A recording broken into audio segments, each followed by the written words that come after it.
যোৰহাটৰ চাৰিগাঁও নবৰা তেলাহী পথাৰত গড়ৰ উপদ্ৰৱ।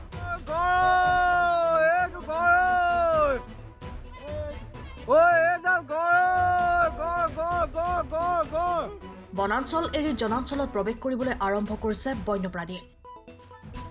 জীৱশ্ৰেষ্ঠ হিচাপে নিজকে দাবী কৰা মানুহে হাবি বননি ধ্বংস কৰাৰ ফলত জনাঞ্চলত প্ৰৱেশ কৰিছে বন্যপ্ৰাণীয়ে। দীৰ্ঘদিন ধৰি যোৰহাটৰ চাৰিগাঁৱৰ বিভিন্ন গাঁৱত বাঘ বান্দৰৰ উপদ্ৰৱৰ পাছত এইবাৰ বৃহত্তৰ চাৰিগাঁও অঞ্চলত উপদ্ৰৱ চলাইছে গড়ে।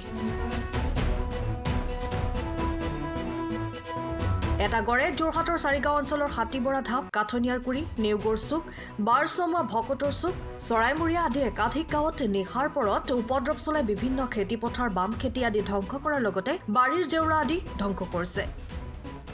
উল্লেখযোগ্য যে বন বিভাগে উৰে ৰাতি স্থানীয় অঞ্চলবাসী ৰাজ্যৰ সহযোগ আগবঢ়াই আহিছে বুলি উল্লেখ কৰে গাঁওবাসীয়ে।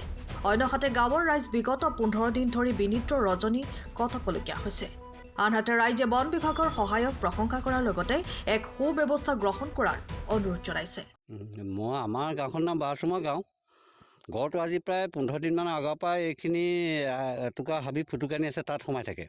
ৰাতি ঠিক 7টা, 6:30, 7:30 ভিতৰত ওলাই পেলাই ৰাইজৰ বাৰীঘৰবিলাক অত্যাচাৰ কৰা। মোৰতো বহুত ক্ষতি কৰিছে। 3খন বাৰীত ৰঙালাও, বন্ধাকবি, কেপচিকাম আৰু আপোনাৰ ওলকবি আৰু বকুলি সেইখিনি সকলো শেষ কৰি দিলে। অৱশ্যে ফৰেষ্টৰ মানুহখিনি থাকে, তেখেতসকলেও উপায় নাই, বম থম দিছে ফুটাবলৈ। তেওঁলোকে ৰাতি তেওঁলোকৰ পাৱাৰ থকা টৰ্চটো মাৰে, আমিও মাৰোঁ, দৌৰি গুচি যায়, তেওঁলোকৰো উপায় নাই।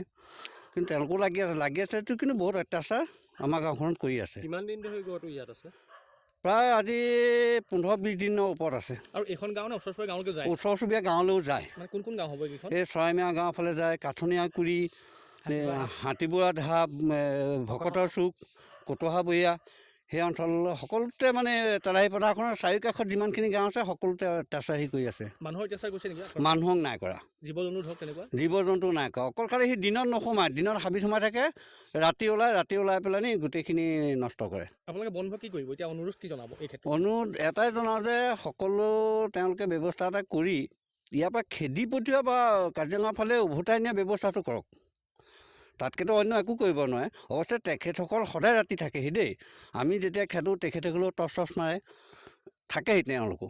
কিন্তু উপায়টো নাই আৰু কি কৰিব, দৌৰি গুচি যায়। বহুত পথাৰ, ডাঙৰ পথাৰ মাজলৈ গুচি যায়, গৈ হাবিত সোমায়।